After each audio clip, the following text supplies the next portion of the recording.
So we're up to Godim Ktsarim. You remember that the Big Day Kuna were a little bit too short for the Kohen, and he wore them and he did the Avoda. Everybody holds in the case of Ktsarim that it's an absolute psul, it's an invalid Big Day Kahuna. In the case of the Aruchim, we had a machlokas because there was one opinion that Yeser Keman de Lesedom. Remember that? That, the extra cloth in his sleeve or his, his slacks, it's considered as if it's not there at all.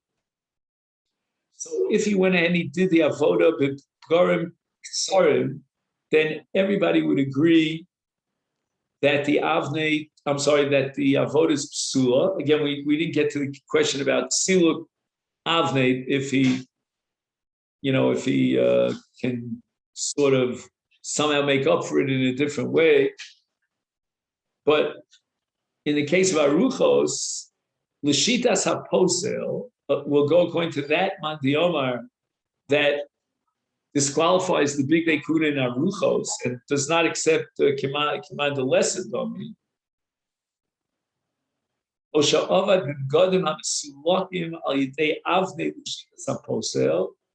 There was one opinion that said that if you, let's say, lift up your begodim by tying your belt at that level, it's still possible, and you cannot rectify the situation with an avne.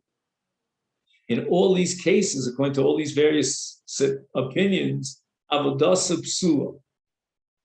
Now, we always said that if a kohen does the avodah without Big Day Kahuna, he's a zar, and a zar that does the avodah is chayiv misa b'dei shamayim.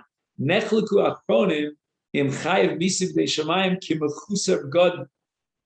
How do we classify these cases of aruchim or ktsarim? Is it nothing, meaning he's not wearing begodim? That's called mechuser begodim, which generates a chayiv misa b'dei shamayim if he did the avodah. Or shall we say it's a brand new category? It's not exactly mechuser begodim. It's enough, according to everyone in these various combinations, to possibly avoda, but to decide that he's a mechuser begodim, it is a new psul, the new psul of begodim that's not mido vad. Correct? We derive this from a pasuk, the lavash hakohen mido vad. So this is not mido vad, but it doesn't mean that because it's not mido vad, he's therefore not wearing begodim at all. And he's a mechuser begodim and he's chayiv misa b'dei shamayim. It might be a new category. And we've discussed this in the past, that there are two dinim with regard to psul. There's one din as far as the avoda and another din as far as the chiyuv onesh for violating the law. And there are different halachas. You could have one without the other. You could have both. The apostles, the avoda mechulelas and his chayiv misa. You could have one of the two. You could have either a lesser onesh, even though it passes the avoda, or a full onesh, but it doesn't pass the avoda. So we had all the different combinations. Okay, so now we're going to talk about begodim that fit his body, but they're not in good shape. They're not whole. The first of the three cases is called mekuroy. Now, exactly what the shear of kriya is that would now passel the Big Day Kahuna, that we're going to see we can borrow from the mitzvah of kriya with regard to avelus. Then we have another category, which is called mishuchakim. And a third category, which is called mituchtashim. We're going to have to figure out what the difference is between them. But in both cases, there's some element of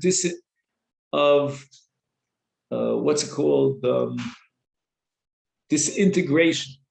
There's such a word, disintegration. The begodim become rubbed off. They become very thin. So we're going to say, V'asisa Big Day Kodesh li'aron achicha lekavod u'lesif aretz. The Torah describes and demands that these begodim fit a very high category of lekavod, ulusif oris. If the begadim are kruim, that's not called the kavil lucifaris. In fact, like the concept of lucifaris, the root of the word lucifaris is pe'er. Pe'er is antithetical to avelus. That's why the Gemara says we don't wear tefillin on the first day. The tefillin are called pe'er, and that's antithetical to avelus. In this context, it doesn't have pe'er, and the Torah describes and demands litif eretz. Once you did the kriya, then an avel is allowed to wear that bigud because it's not pe'er. And if it's not pe'er, therefore, it's possible for the avod of the lavisha of the Kohen. So it's really interesting because, in a funny sort of sense, kriya of a beged is a good thing, but it's also a bad thing. It's a good thing because then the avel is allowed to wear it for 7 days. It's a bad thing because if the Kohen does his avodah while he's wearing a beged kavua, then he's lacking the condition of litiferes. I think he could sew it up. The only problem is there's something called passive velomina os.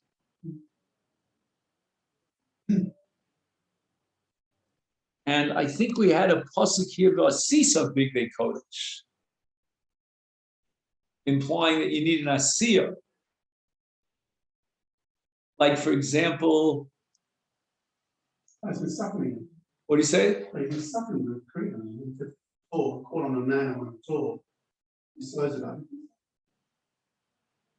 Right. The only problem is, well, how's it? Originally, it was okay. Maybe the sewing itself is an asiyah. Is that what you mean? In other words, tasav v'lo means I cut down the chibur of the schach to the ground, but the schach remains passively on top of the sukkah. So that's tasav v'lo menos. And it's a chisor and asiyah. But sewing itself is. So in tzitzis, sewing is a problem of tasav v'lo because the tzitzis up, and he did no asiyah on the tzitzis. He only did an asiyah on the beged. You follow what I mean? So you have a beged karu and he puts the tzitzis on. So that's not an asiyah because it doesn't have a shem beged. So now sewing is not going to be. Even though sewing is an asiyah, but I need an asiyah of tzitzis. Not an asiyah of beged. Beged is the backdrop, the machayef. He needs the beged to be tzitzis, but he doesn't need an asiyah of beged. Let's say, for example, an animal would make a beged, right? Or I don't know, a machine. You program a robot to make a beged. That would be fine for tzitzis. If you program a robot to make the tzitzis itself, or for that matter, to attach the tzitzis, that would be. I'll bring a raya to you because the malacha of Hofer in Melecha Shabbos is actually derived from cases where the Urios HaMishkan ripped, or a Tolas, ate it, and he sews it up. That's called the Meleches Tofer. And apparently that's called the Meleches Machshavas because it's Machshir the Urios. So you see that sewing is considered a Maisa. Because I would assume that Tasav Lo and Asur would apply to the Urios of the Mishkan. I mean, I'm just assuming that.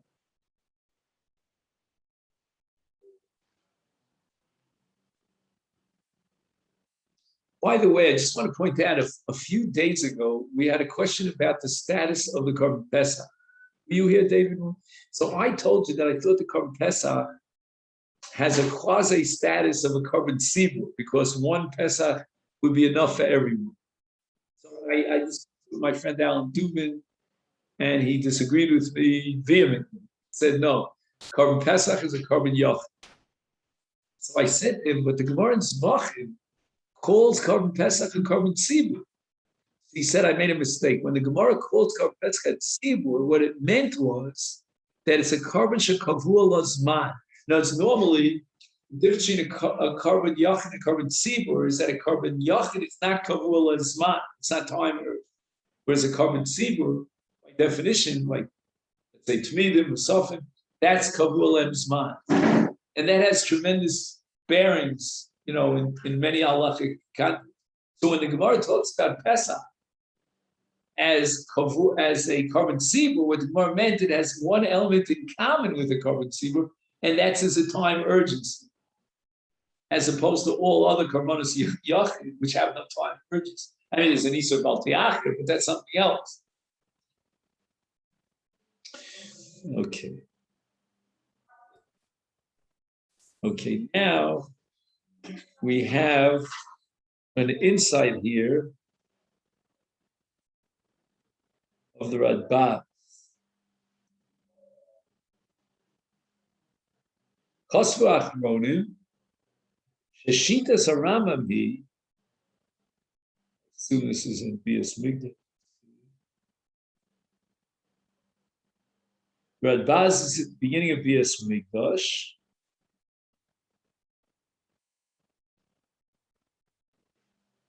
Actually, I would expect this to be in Hilchas Klei.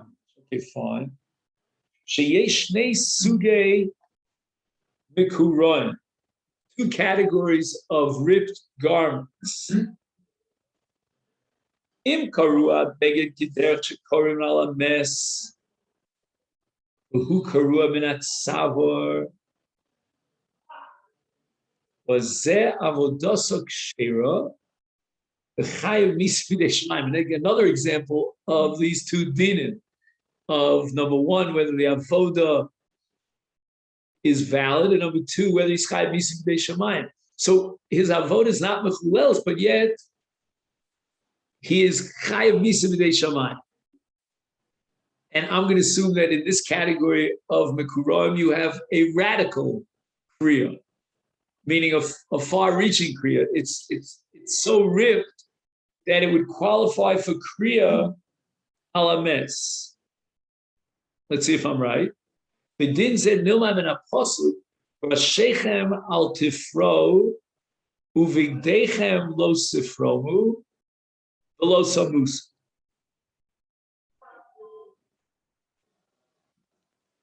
Im begonim kruim. Oh, okay, so now he's going to go on to another category of kruim.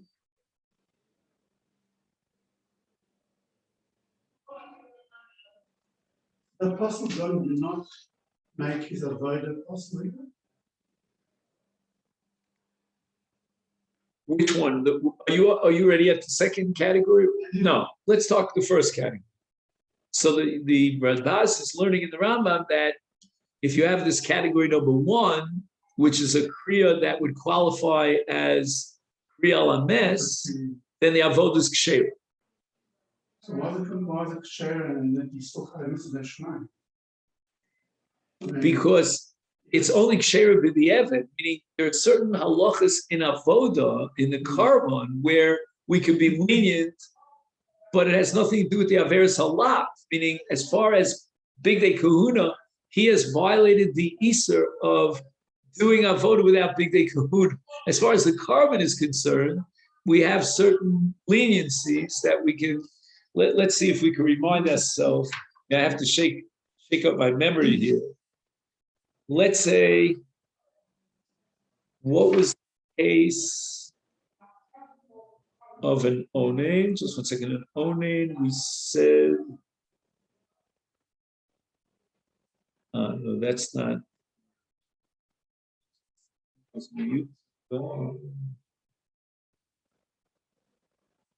You see, gentlemen, what you do is you don't hold on to the other pages, right?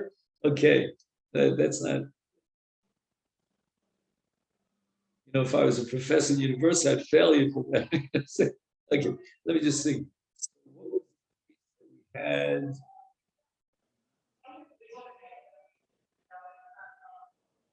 Oh, let's say we have a mum. What was the case of a mum?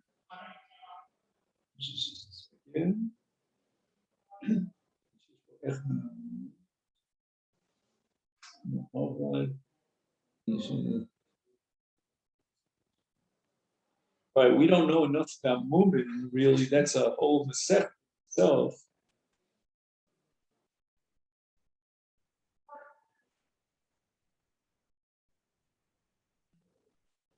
I don't know. I don't want to get off on a tangent.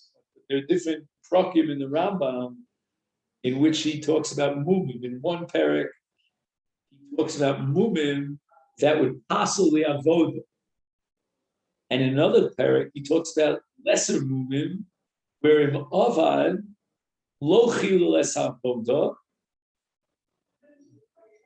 and yet, even though lo chil les avoda, because he did the avoda, he violates the law of ish mizarach l'darosa asher bo mum lo yikrav lahakriv lechem elokav. In other words, there are situations in which his mum includes him under asher bo mum. He does have a mum, and he therefore violates the law of lo yikra. Now, again, you have to know more details about which law generates but I'm not entering into that issue. I'm just trying to tell you that here's a mum where Lechatchili is not allowed to do the avoda, and not only that, he gets the full brunt of the punishment, but it's avoda's ksheira. I think we had 2 or 3 examples, but that's the one that just came up right now. So you can have different severities of psulim, lower level and higher level, but as far as the lav is concerned, all these levels are included in the law. On a moral level, if you want to get, into moral thinking, you could say that he did an immoral act against the will of God. God said not to do it. But as far as the dinim of the carbon is concerned, we have many situations where he shouldn't have done it, but the evidence, even lo lishma, you remember we had a discussion about shalom lishma. So he was makriv a carbon, let's say, shlomim l'shem olah, and the carbon is kosher. Olah l'bayim l'shem chol. But the Kohen did not live up to his responsibility. Do you follow me? Now it's interesting because we're deriving this category of karua from a pasuk in Chumash.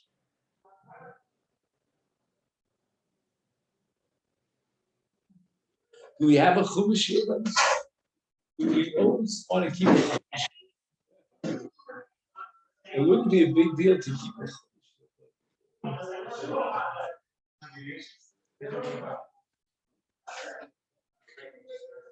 Best thing is to get it towards me.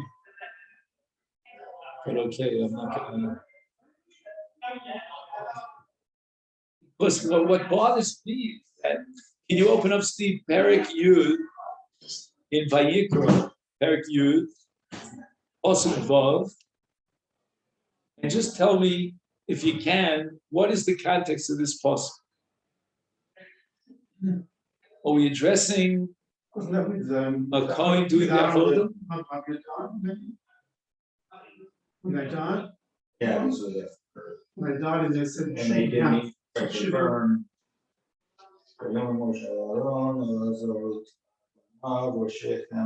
after the death of another Baviv. So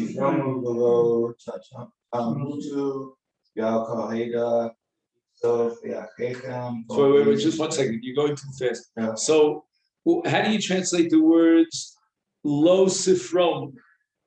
Well, what's the article's English for lo sifrom? tearing. Right. Airing? I don't think it's rendering. Rending. Rending is there. Yeah. So it means that a Kohen HaOved is not permitted to prava velus because he's now doing the avodah, right? So Lazar and Itamar are doing the avodah during the Yemei HaMiluim, another Avihu died. And the Torah prohibits rending their clothing, right? Lo sifron.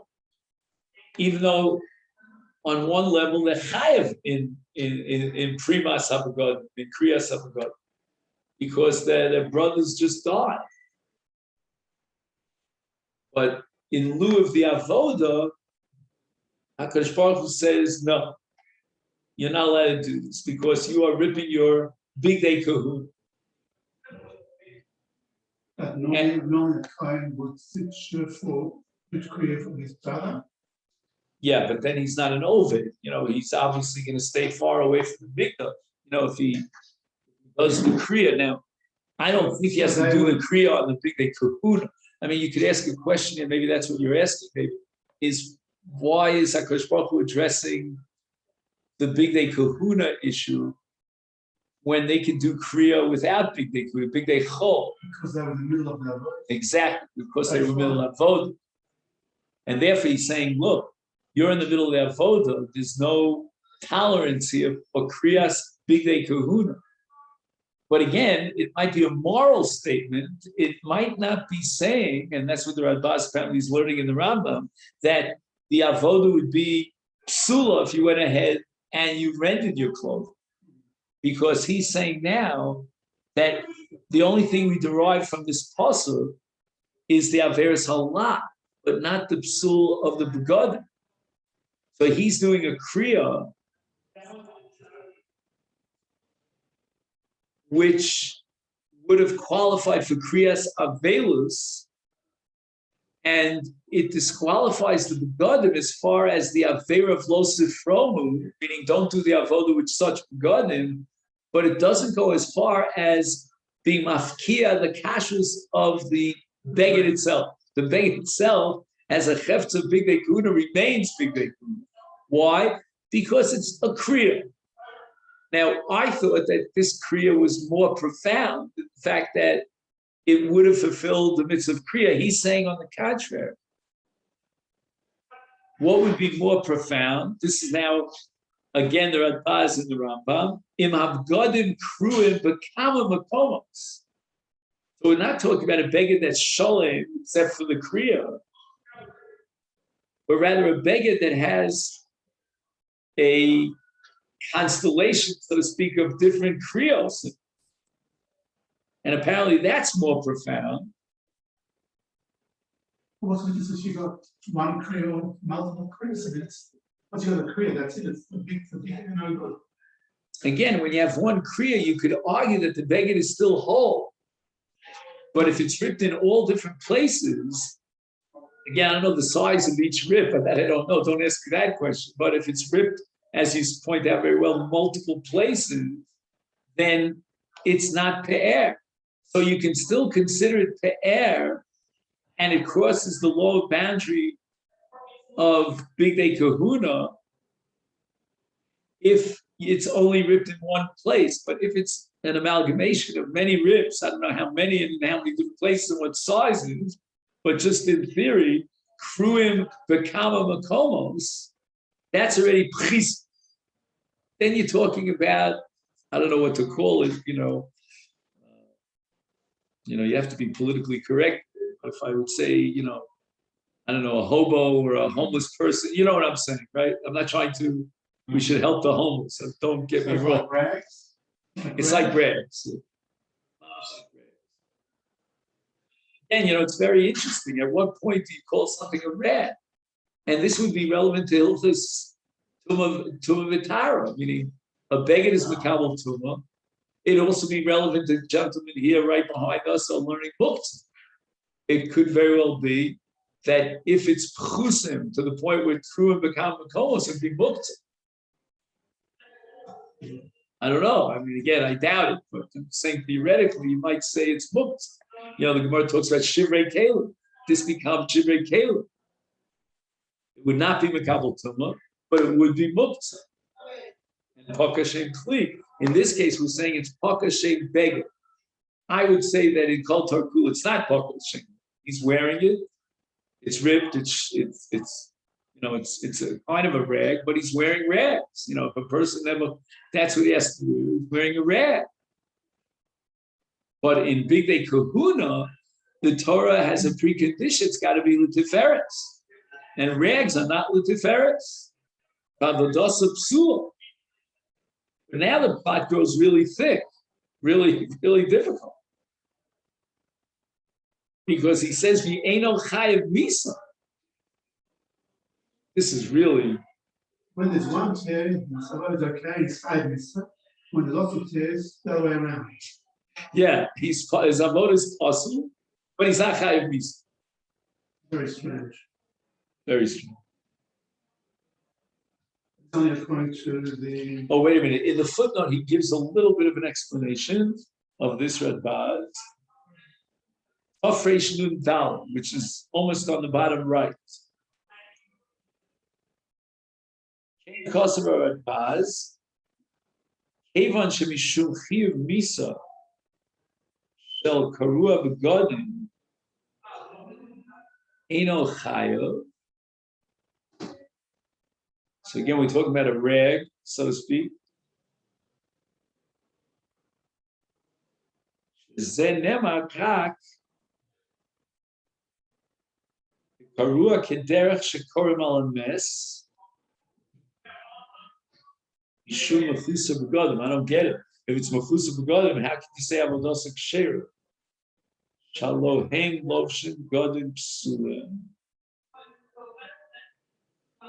Dam Einich L'Chayvon. Af Godim Psulim.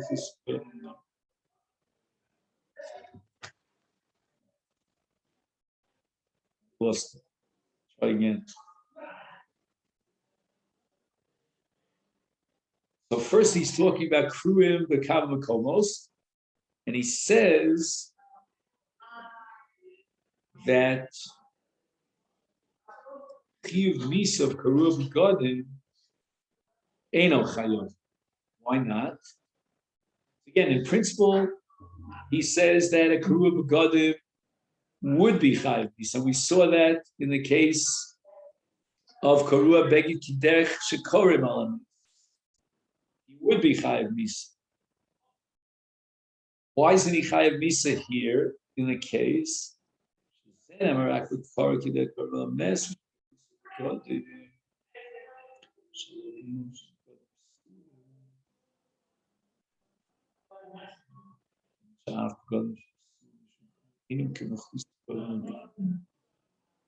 Something is coming slowly into my brain, very slow. But I think I see the light at the end of the tunnel here. Let's see.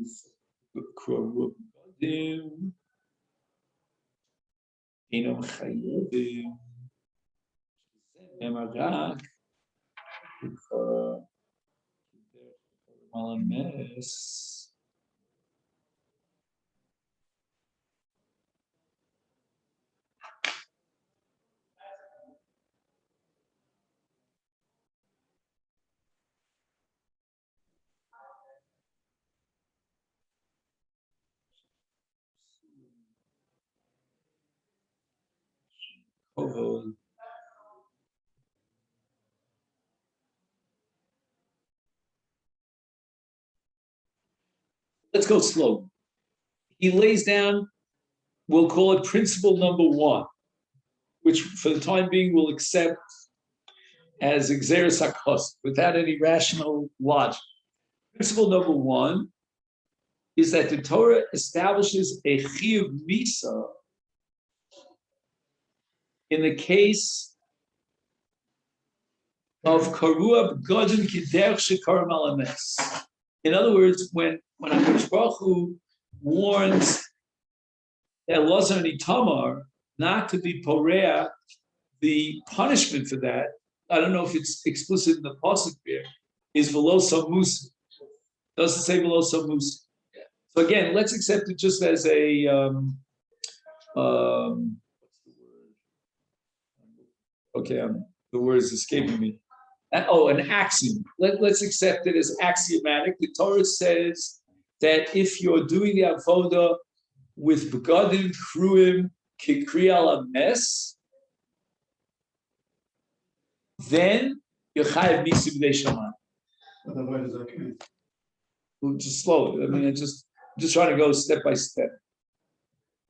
Now, if I would write a footnote on that, I would say that Migdash and Avodas HaKarbonos is antithetical to Misa, the Avelus. It's almost as if you are demonstrating Avelus because that Kriya on your beged is exactly the Kriya of a mess. That's antithetical to the Migdash.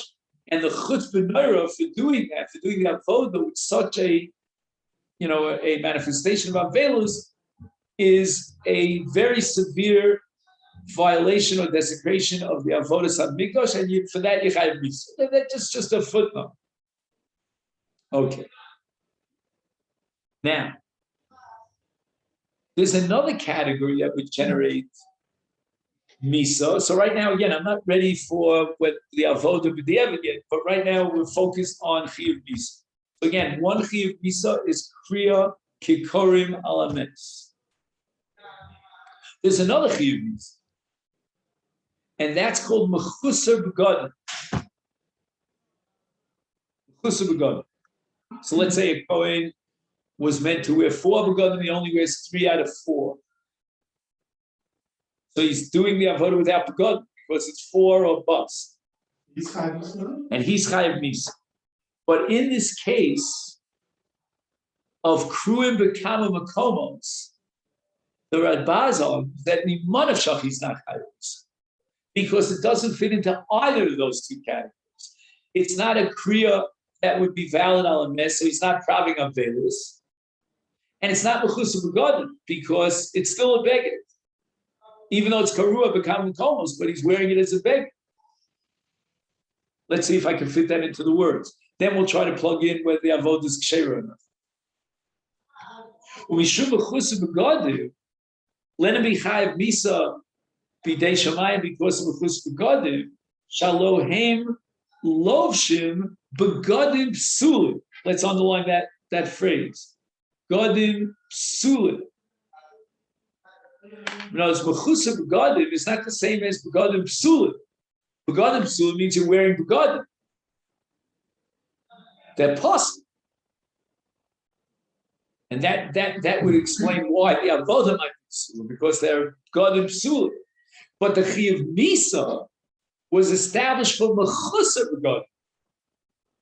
And this gentleman who's wearing a beged that's Karua B'Kama Komos is not Mechusar B'Gadim. And therefore he's not Chayav Misa B'dei Shamayim under that category. As far as the category of Kruim Kikderech Shekar Malames, Losit Fromu, for sure he's not in that category because he would not be fulfilled his mitzvah Kriya had he been in Avelus. As far as Mechusar B'Gadim, he's not in that category because he's wearing a beged, albeit a beged posel. Is Gamein Chayav. Now he has another principle. What's his third principle? Wow.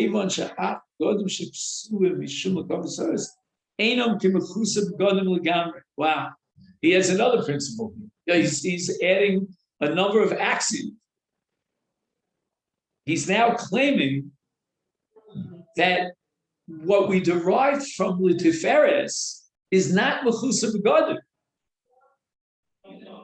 The absence, the lack of Tiferes doesn't mean that it's not a beged. The lack of Tiferes is a brand new category of Gadim Psulim. It's possible because the Torah says that the Avodah should be implemented with Gadim that are L'Kavod Luciferes. If it's lacking in Luciferes, it's possible, but it's not Mechusar B'Gadim. That's his third principle.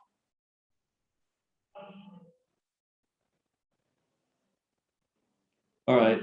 Now he goes on to the Keren Or, which I'm afraid I don't even want to look at the Keren. I'm afraid it's going to confuse me. So let's just see if we can add this all together. What we're saying now is that if he's wearing what?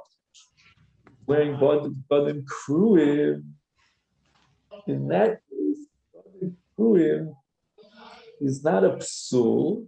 Why? Because it's still, again, and this is not necessarily intuitive, but you could hear such a thing. It's still called Litiferes. It's Litiferes, but it's Karua.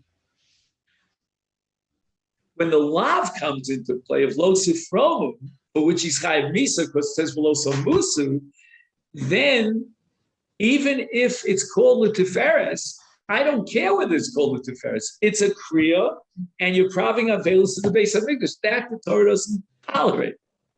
To the extent to which you Chayav Misa B'nei Shavayim. While the Begadim Psulim, well, for sure, he's not Mechusa Begadim, he's wearing a beged. And moreover, it's not even a Chisaron in Litiferes. That's the Radbaz. However, when we get to the Kruim B'Kama Makomos, then what we have is the exact opposite. We have a psul of Litiferes, because the overall picture of this beged, if we take it from head to toe, is rags, and therefore it's Begadim Psulim. He's not going to be Chayav Misa Mimonavshem. He's not Chayav Misa because for a psul of Litiferes, you're never Chayav Misa because you're not considered Mechus Begadim. And to be Mechayiv him under the law of Lo Sifromim, we can't Mechayiv because it's not Karua Keder Shekor Malachas. That's the impression I get. By the way, does anybody know the name of the Radbaz and when he lived? Just curious. I mean, I'm not a historian, but his name was Rabbi David ibn Zimra, and he lived in Cairo, in Egypt, 5 centuries ago. He was a contemporary and a neighbor of the Beis Yosef. Beis Yosef made Aliyah to Tzfat. The Radbaz remained in Egypt. And I happen to be the proud owner of a first edition of the Radbaz. It took me years to collect it. I used to collect antiques farm until my wife said, Ad Khan. Antiques farm are very expensive. And almost all of them, except for one volume, were published in Venice. And it took me ages to collect them because I couldn't find a complete set of the Radbaz. He wrote thousands of chuvas. He was one of the most prolific meshivim in modern history. I once wrote an article for the Journal of Contemporary Society. Are you familiar with that? It's these journals. Mine is not there, but on the RJJ school, they're excellent. It's incredible. I wrote an article, and most of the article is based on Rashba. Because in Egypt, 5 centuries, Jewish women were working in non-Jewish places of work, and there was an issue of ichud. And Radbaz came up with a landmark tshuva in which he was martyred because of the called Bavotayu Torah, which the Gemara used in Avodah Zarah for breeding animals. Normally, you're not allowed to watch animals when they mate, but if you're a professional breeder, then the Gemara says that we're not afraid that he'll have the wrong thoughts because he's too involved in his work. And based on this tshuva, Rav Moshe Feinstein came up with a major kula in the laws of Yichud, which I'm not sure if it was accepted, but also based on this principle of the Radbaz. I mean, Radbaz didn't create the principle; he applied it to Yichud of Bavotayu Torah. But anyway, the Radbaz is a major source of psak. Even though he was a Sfaradi, but he was well accepted by the Ashkenazim. All right. Anyway. Let's just see, what time is it? Oh, it's late. So let's make a note of where we got up to. And he quotes the Ramban here, which we'll pick up in Mirza Hashem B'li Neder on Sunday. That's on the top left column of the page, Tamid Beis. Okay, then? Let's change hats. From Kodshim to Moshe.